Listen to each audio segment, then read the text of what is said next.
You're watching memorable entertainment television. MeTV TriState.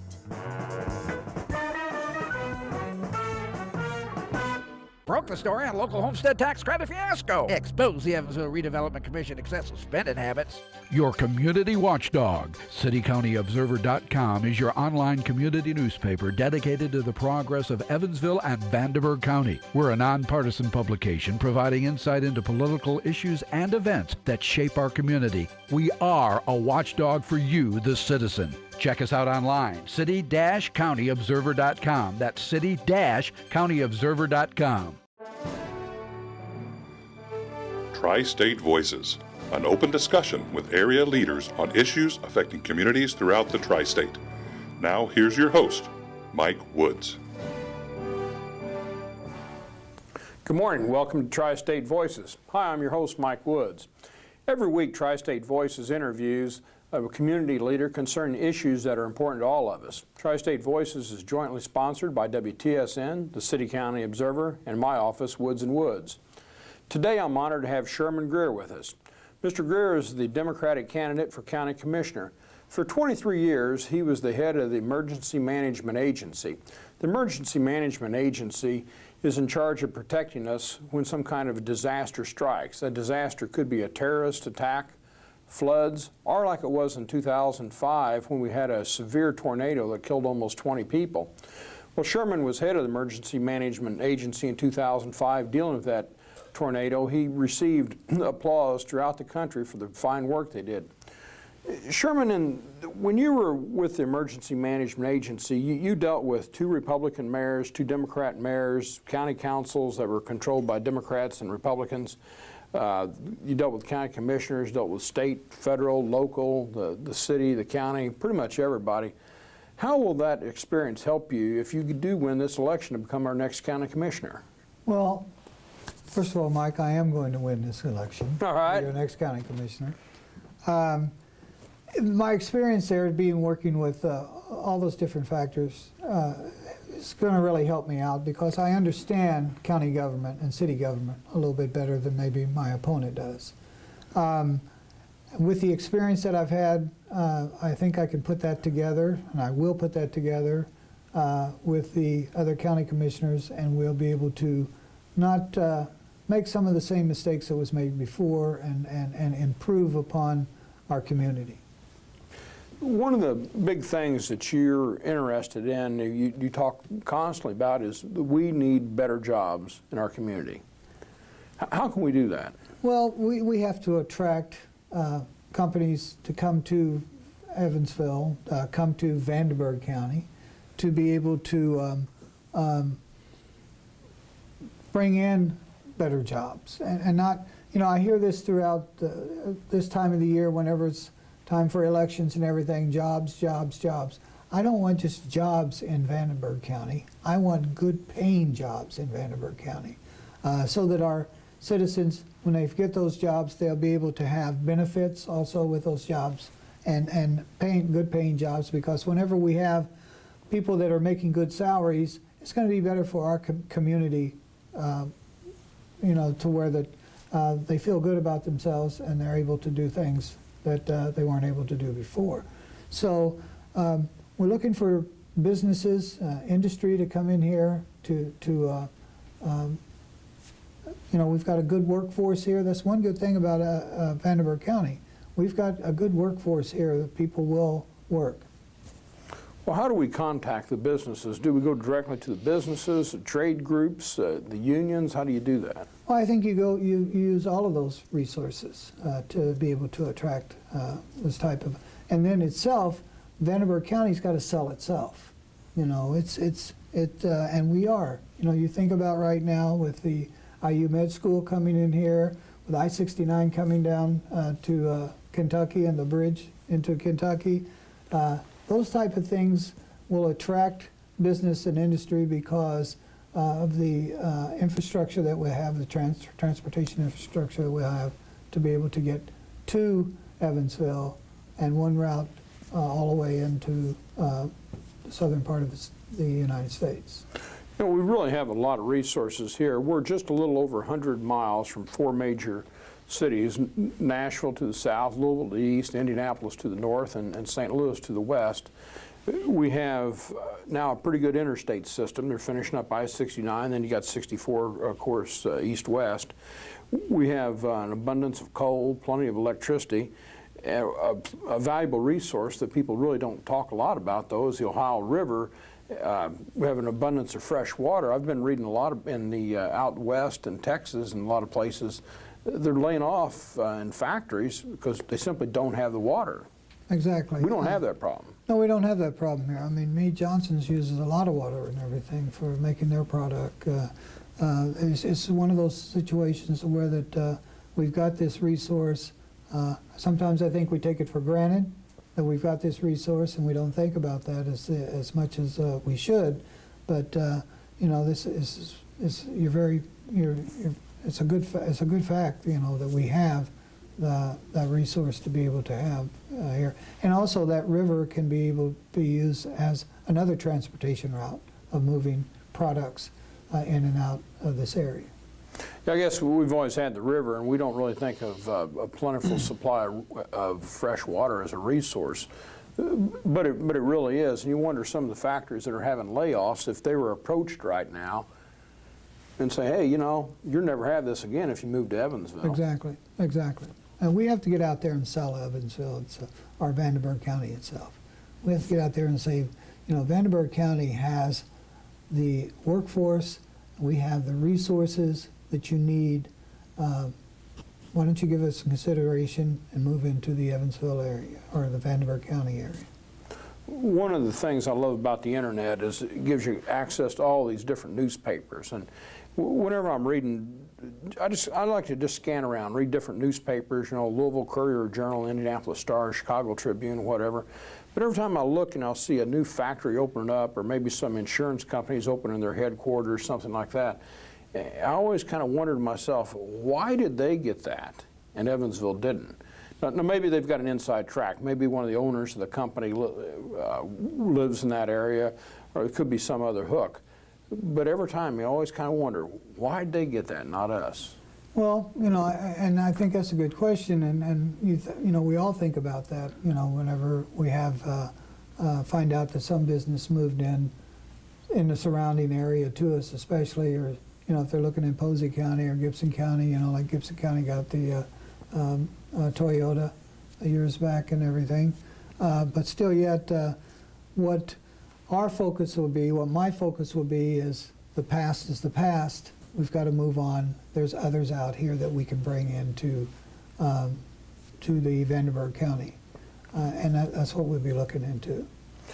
And you know, I think we need to think more of not just Vandenberg County, but the tri-state area, like the fertilizer plant that they built up in Posey County. Mm-hmm. That thing cost more than the big football stadium built in Indianapolis, but you didn't hear near as much about that as you do the football stadium. But obviously, those jobs in Posey County, that's going to benefit Vandenberg County. So maybe it needs to be more of a group effort by the whole southwestern Most Indiana. definitely. I mean, you know, because you look at Toyota. How many people come from Kentucky all the way to work in Toyota? There's people coming from all the tri-state area to work in those places.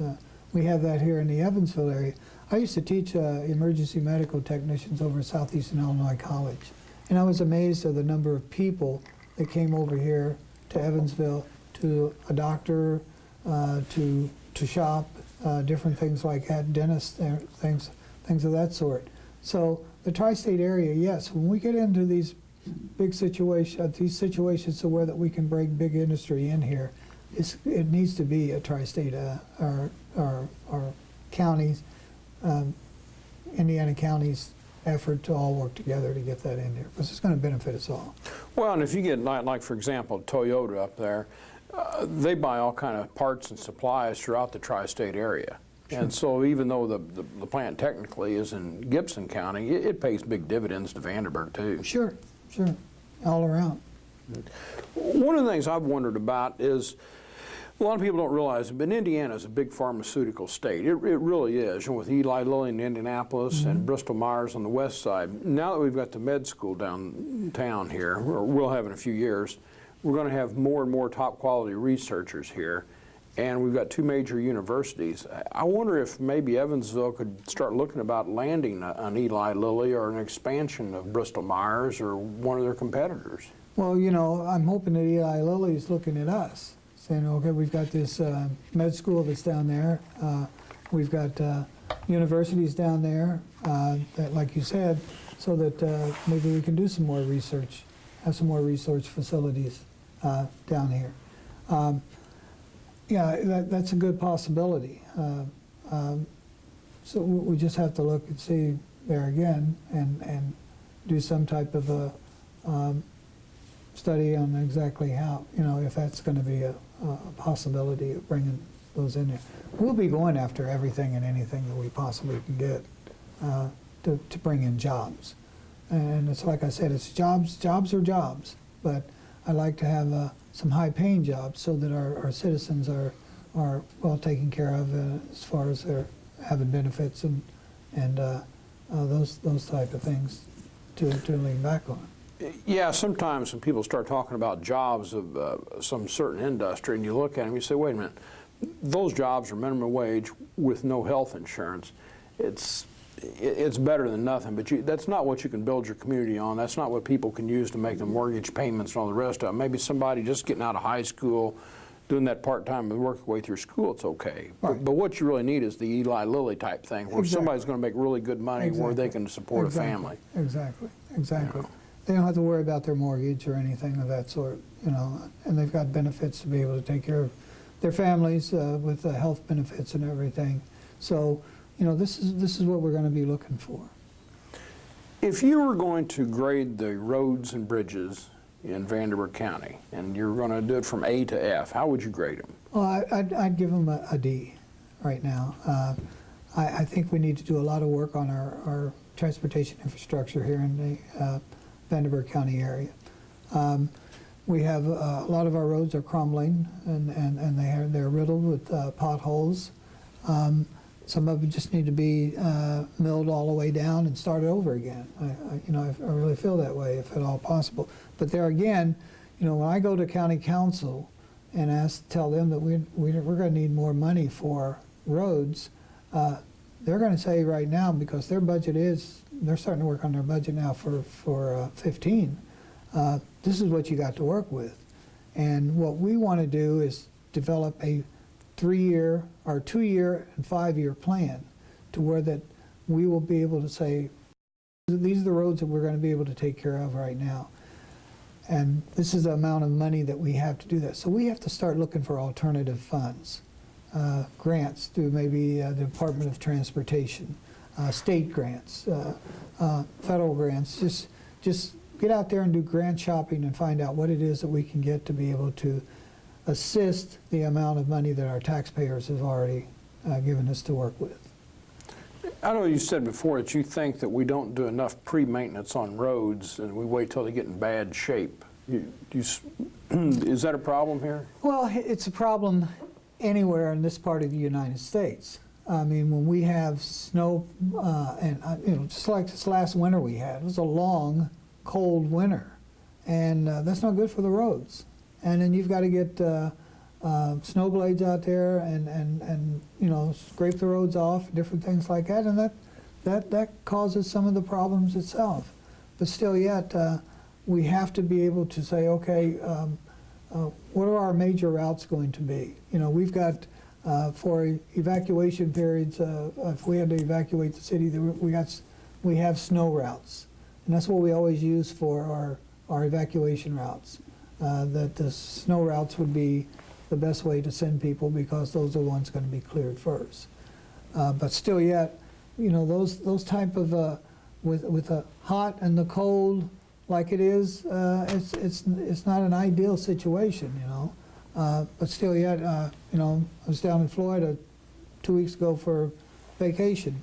Their roads have the same problems. So, you know, it's just not hot and cold, I guess, you know, it's just the environment and everything else. So, but if we do put this 2 to 5 year plan together, or when we put this 2 to 5 year plan together, we will be able to say, okay, these roads here, within the next 2 years are going to be maintenanced, and they're going to be brought up to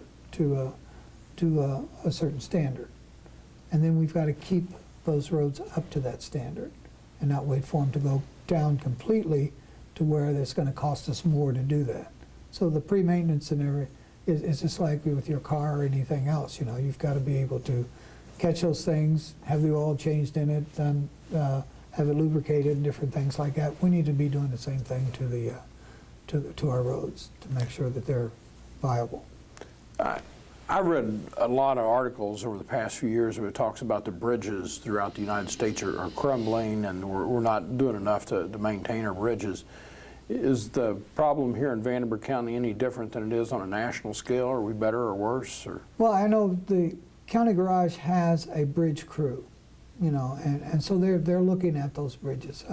Whenever we were getting close, we thought we were getting close to the having that major earthquake, and we're still going to have that major earthquake sometime here in the central part of the United States. Don't know when or, you know, where or everything, but still yet we are going to have a major earthquake here. We were looking at all the bridges, and our newer bridges that we've got now and everything has the seismic specifications built into it. But we have a lot of older bridges that are here that could be in jeopardy. And those would be on some of the major routes that some of our citizens use out to the counties, and then some on state roads too. Most of the state roads have those seismic specifications built into them, and they've made retrofits to them to be able to withstand that. But still yet, we don't know. Depends upon the magnitude of the earthquake. And that's the ultimate disaster that we would have here in the central part of the United States. That must have been really weird when you're the director of emergency management agency, and you're driving down the bridges and you're looking around and you think, well, if we have an earthquake, this is going to happen. Have a tornado, you got this over here, and yeah, it's leave you paranoid a little bit. Well, a little bit. You know, you go into restaurants and things, and you got things setting up over your head, and they're up there, and you're going like. My wife would always go like, "Don't say it."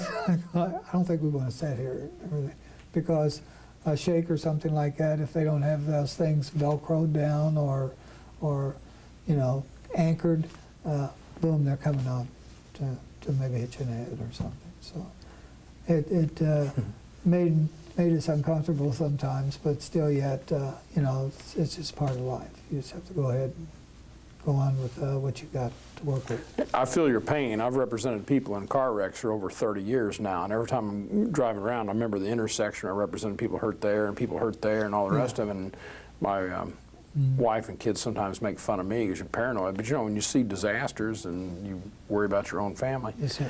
You know, kind of shifting gears a little bit, we talked about the bridges. The I-69 is almost done. They're finishing that last section from Crane to Indianapolis. The one thing, though, there's simply, I don't see it getting done for a long time, is the bridge over the Ohio River.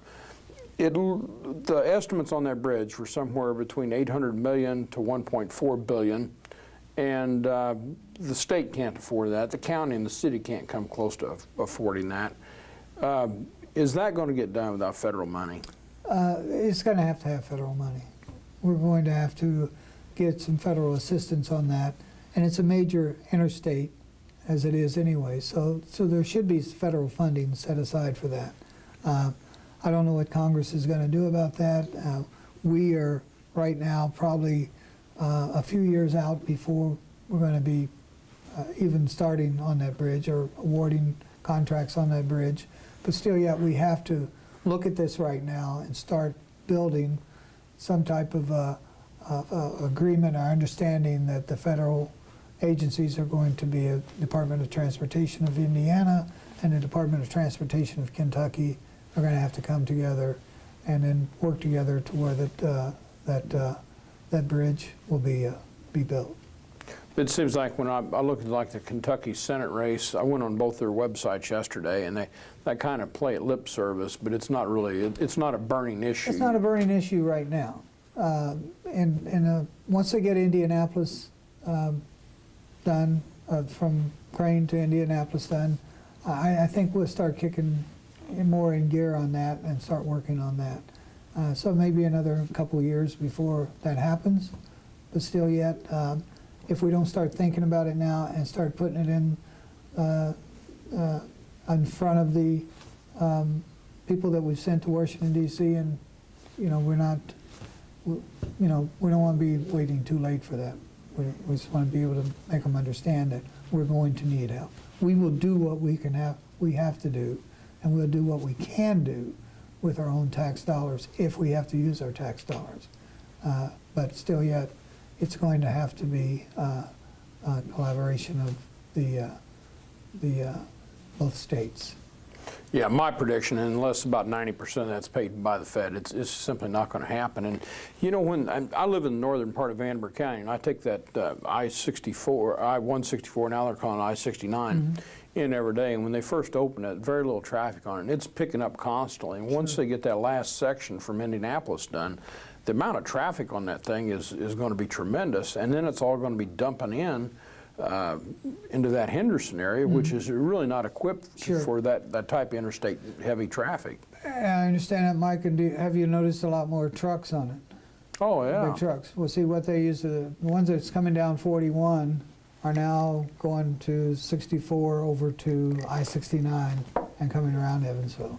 So that's one of the things that, the commodity flows that we have, studies and things like that we see where people are, those trucks and everything that's got commodities on them or hazardous materials on them and everything. I like it that they're going around Evansville, not straight through Evansville. Yeah, but it's bad the way it's all funneled in through Henderson. It's a mess. Right. Kind of shifting gears, but on another infrastructure issue. Councilman Al Lindsay the other day was talking about Mesker Park Amphitheater. And the first estimates that came in, they were talking $10–12 million.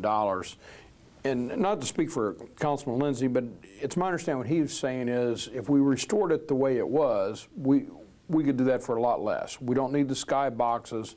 We don't need $1 million stage. We don't need the world's fanciest dressing rooms. Is there a future for Mesker Amphitheater? Can the county or city afford it? I hope that there is. I think it's a good venue for people to go out and listen to music or have movies there. I remember years back we would go out to Mesker Park Amphitheater and they would have movies, and business and industry would be able to, if you went to a hamburger place or something like that, you could get a ticket to go into the Mesker Park movie of the night or the movie of the week or something of that sort. And that was a good venue for especially for people that cannot afford to go to a movie. And some movies I can't afford to go to. I mean, you go out and you take 3 or 4 people with you and everything, and that's you run into a lot of dollars and everything spending out to go to a movie. But still, yet this is something that the people that are not as fortunate as some of us are and everything to be able to go out and have a good time and be out under the stars. My wife loves to do that. She just likes to go out under the stars, and we go down to the river sometimes and just sit down there in the evening. So those are the type of things that I think people are missing out on here. That we do have that beautiful riverfront. If we get Mesker Park Amphitheater there, we go there and listen to some music, and that would be a good thing to do. And other things, so they could have plays there. They could have a lot of different things that could go on there. So. Well, unless they find a way to get it way under that $10–12 million price tag, I don't see it happening. Though the city and county don't have that kind of cash laying around. No, and I don't think that we, what do you call them? The luxury boxes. Luxury boxes. What is that all about? You're going out there to be under the stars and everything. Anyway, that's the way I feel about it. Anyway. So. You've spoken a lot about how Vanderburgh County does not do enough long-term planning, and earlier we were talking about I-69. That's 4 lanes throughout Vanderburgh County. It's already getting pretty crowded out there at the 8 o'clock and 5 o'clock times when people are going to work and going home. Once they get the rest of that completed, 4 lanes not going to be enough. The way that thing's built, it's going to be difficult to expand it into 6 lanes. Are we doing enough long-term planning I think that long-term planning and smart planning is what we need to do. Well, especially when we're talking about new developments and different things within Vanderburgh County. We have to be able to get together and figure out exactly, is this a smart plan? Is this a smart way to utilize this land here, and how we're going to be able to help the citizens within Vanderburgh County, not push them out, but make them part of this plan that we're going to be able to do some new development within our community. I think that the planning that we're doing now could be somewhat better, and having more people involved in on that planning. If I'm going into the west side, let's use the University Parkway. Let's use that as an example. We need to pull people in there.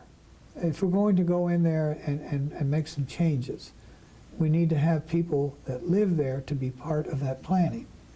And some people would say, well, you know, you're really opening that up for some, no, we're not opening up for anybody to, if someone comes there and they've just, one of these, no, you can't do this, or no, you can't do that, then people are going to say, you know, listen, the majority of us want this done, or the majority of us do not want this done. So we just need to start listening to the people and everything on our planning.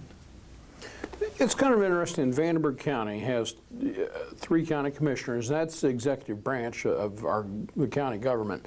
Whereas in the city, you have 1 mayor, the county, you have 1 governor, the federal government, you have 1 president. Would the county be better off with simply 1 county commissioner rather than a board of 3? You know, I think that's a legislative, I mean, that's the way it's set up for the state of Indiana. All 92 counties have 3 county commissioners. Do I think it would be better for 1? I don't. I think that we need to see different perspectives. Just like I said, you know, with doing development in some places and everything, we need to look at a different way. I like to see, I may have tunnel vision on this thing and looking straight at it myself and going like, yeah, this is the right thing to do, but Mike, you'll come in as another county commissioner and say, but Sherman, you didn't think about this. Oh, well, you know, you're right. I didn't think about that. So, and then another one to come in and something else and say, you know, I think we should be more toward working with 3 heads are better than 1. So yeah, 3 heads are better than 1, and a lot of times, sometimes you may not get that many people involved. Sherman, I hate to say it, we're almost out of time. Could you just tell the folks in Vanderburgh County why you would like to be their next county commissioner? Well, I would like to be the next county commissioner because I feel like I've got the experience. I've been working with 4 mayors within the city of Evansville, a numerous amount of county commissioners. I feel like that I, myself, will have the experience to be able to add more to Vanderburgh County. And I appreciate your vote in November. I appreciate you being here. We hope you'll join us next week. Sherman's opponent, the Republican candidate for county commissioners, Bruce Ungenteam, will be here. We'll see you then.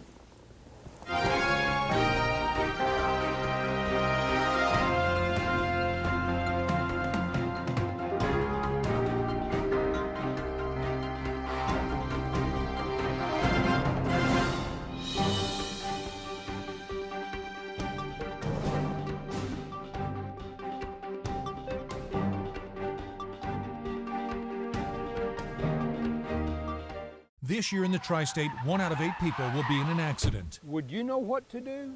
Call Woods & Woods. They'll get you help.